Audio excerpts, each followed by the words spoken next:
1 Kings 13. A man of God came from Judah to Bethel by the word of the Lord, while Jeroboam was standing at the altar to burn incense.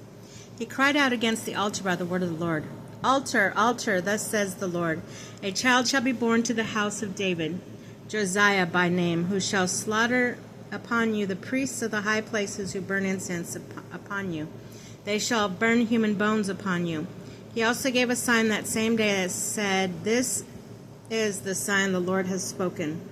The altar shall be torn apart, and the ashes on it shall be scattered. When the king heard the word of man of God, which he was crying out against the altar in Bethel, Jeroboam stretched his hand forward from the altar and said, Seize him!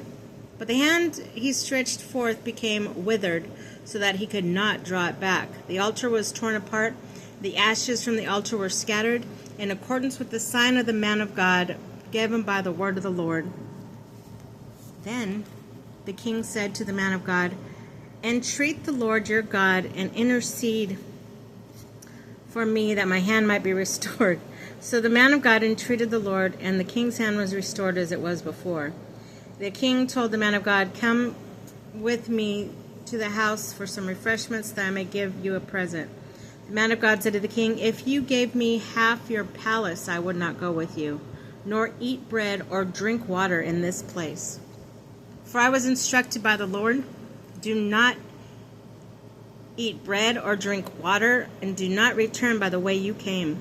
So he departed by another road and did not go back the way he had come to Bethel. Prophetic disunity. There was an old prophet living in Bethel, whose son came and told him all that the man of God had done that day in Bethel. When his sons repeated to their father the words of the man of God had spoken to the king, the father asked him, Which way did he go? So his son pointed to him the road taken by the man who had come from Judah. Then he said to his son, Saddle the donkey for me. When they saddled it, he mounted it and followed the man of God, whom he had found seated under a terebinth. When he asked him, Are you the man of God who came from Judah? He answered, Yes. Then he said, Come home with me and have some bread. I cannot return with you, nor go with you. I cannot eat or drink bread and water with you in this place. He answered, For I was told by the word of the Lord, You shall not eat bread or drink water there.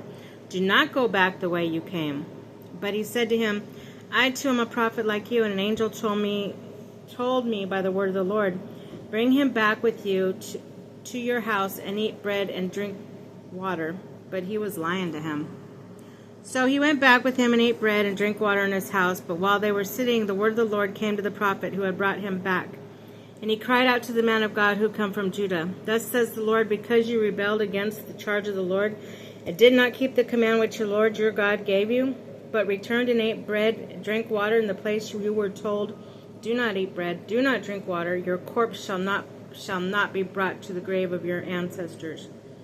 After he had eaten the bread and drunk, they saddled him for the donkey that belonged to the prophet who had brought them back. He set out, but a lion met him on the road and killed him. His body lay sprawled on the road, and the donkey remained standing by it. So did the lion. Some passerby saw the body in the road with a lion standing beside it, and carried the news to the city where the old prophet lived. On hearing it, the prophet who had brought him back from his journey, Is the man of God who rebelled against the charge of the Lord has delivered him to a lion, which mangled and killed him, according to the word which the Lord had spoken to him. Then he said to his son, Saddle the donkey for me, and they saddled it. He went off and found the body sprawled on the road with the donkey and the lion standing beside it. The lion had not eaten the body, nor had it harmed the donkey. The prophet lifted up the body of the man of God and put it on the donkey. They brought him back to the city to mourn and bury him. He laid the man's body in his own grave, and they mourned over it. Alas, my brother, after he had buried him, he said to his sons, When I die, bury me in the grave where the man of God is buried. Lay my bones beside his, for the word which he proclaimed by the word of the Lord against the altar in Bethel and against the temples on high places in the cities of Samaria shall certainly come to pass.